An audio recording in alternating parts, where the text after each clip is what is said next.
মায়ের জয়, জয় সোনা মায়ের জয়, জয় মঙ্গলা মায়ের জয়। কোথায় বাড়ি?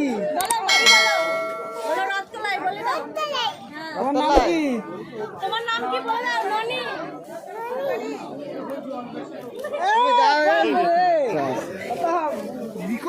কোথা থেকে এসছো? মুকুন্দা।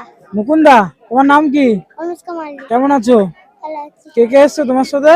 মা। কোন ক্লাসে পড়ো? 1। ওয়ানে। পড়াশোনা করবে তো? এখানে এসে কেমন লাগছে তোমার? ভালো। গরম লাগছে? পড়াশোনা না করলে তো মা বকবে। আর কে কে এসছো তোমার সাথে? কাকিমা। কাকিমা। আচ্ছা, ভালো থাকবে, আবার দেখা হবে। হ্যাঁ। তোমার সাথে কে কে এসছে? মা, আমার ফ্যামিলি এসছে। তোমার নাম কি? রিমি পাল। কোন ক্লাসে পড়ো? 2। মা কই তোমার? জানে আরে তোমার এখানে এসে কেমন লাগছে? গরম লাগছে তোমার? না, ভালো লাগছে। ভালো লাগছে? হ্যাঁ।